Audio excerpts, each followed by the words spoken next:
Now, before we start writing our first program, I want to spend a minute or two talking to you about Python 2 and Python 3.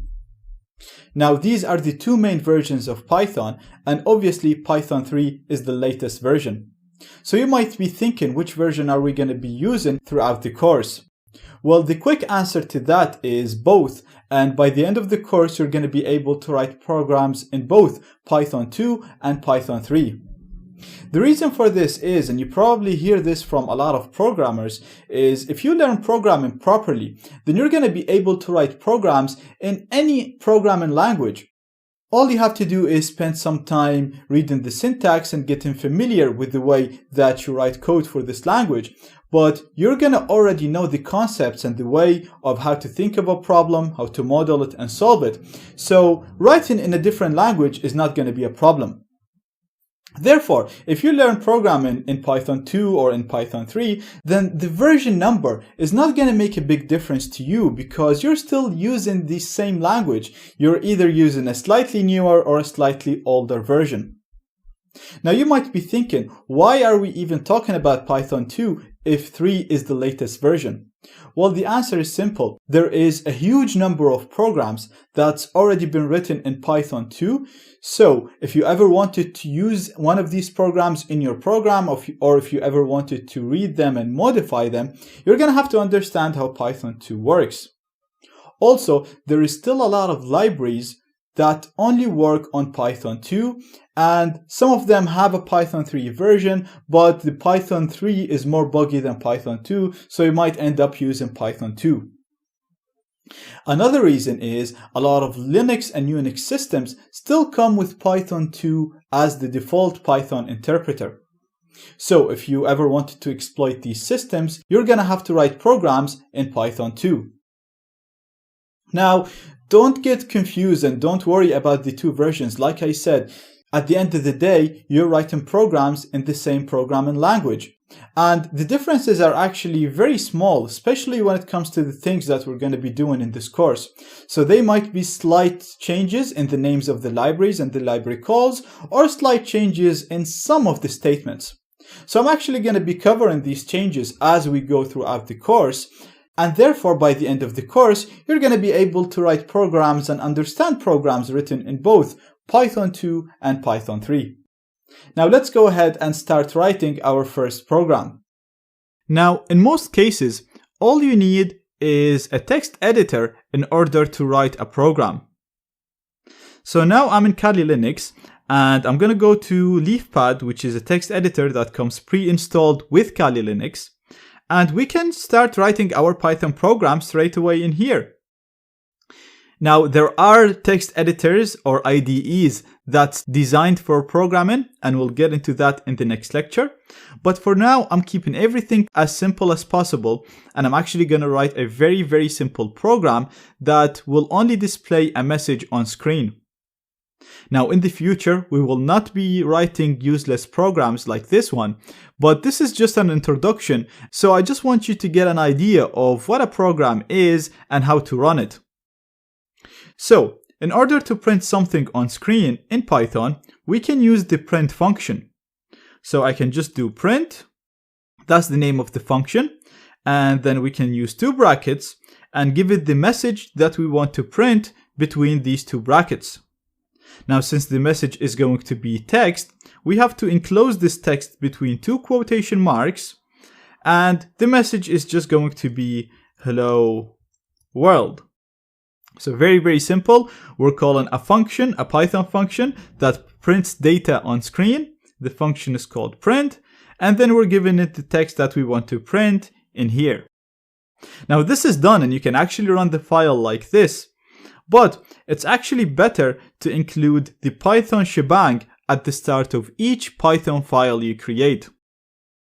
The shebang is a directive that tells the operating system how to handle this specific file. So, because this is a Python file, the shebang is going to be a hash followed by an escalation mark followed by usr bin env. And if you're writing a Python 2 program, you should type Python. If you're writing a Python 3 program, you should type Python 3. So, like I said, this line is not mandatory, but it's a common practice, and it also allows us to run this file as an executable, so the system will automatically know that this is a Python file. Now, once done with this, we can save this. So I'm going to go to File, Save, and I'm going to put this in my root directory, and I'm going to call this hello.py. I'm going to click on Save. And now if I go to my files, you can see I have the file in here in my home, which is my root directory. So I'm going to close this, and I'm going to open my terminal to run this file. And the terminal opens on the root directory by default. So if I do pwd, you'll see I'm already in root. And if I do ls to list all the current files and directories, you can see I have hello.py in here. Now, to run this file, we have to first say Python, and then specify the Python file name that we want to run. The reason for this is because, as you can see in here, the code is just simple text, and the computer does not understand this simple text. So what we're doing in here is we're actually calling an interpreter, a Python interpreter, and we're passing this file to the interpreter. You can think of the interpreter as a translator that can translate text from one language to another. So in this case, it's going to translate the program that we wrote in Python to machine language so that the computer can understand. This is actually why we also put this line in here. This line tells the system the location of the interpreter, so that if someone tries to run this file without specifying Python in front of it, the system will know that this is a Python interpreter and pass this file to the interpreter so that it can convert it from Python code to machine code. So you can think of the interpreter as a person that knows two languages. For example, it knows English and Spanish. So you can talk to it in English and it'll translate what you say to Spanish. So now if I hit enter, you can see that my code is getting executed in here, and I can see the message that I specified in here being displayed on screen. So that's perfect.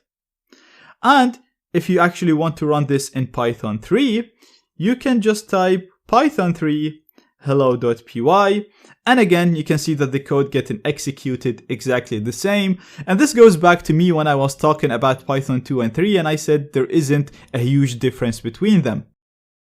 So that's it for this lecture. I just wanted to spend some time talking about Python 2 and 3, and I also wanted to give you a basic understanding of what a program is and how to run it. Some people think of a program as this complicated thing, but all it is simply a text file with some text in it, and when you run it, you have to run it with the interpreter of the language. Now I should also mention some languages such as C, they would require you to compile the code before running it.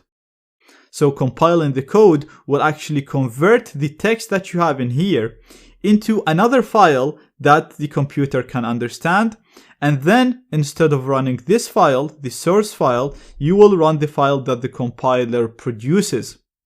And we'll actually see how we can convert Python code, Python source code, into binaries that can run on any operating system. But more on that later, you don't need to worry about that right now.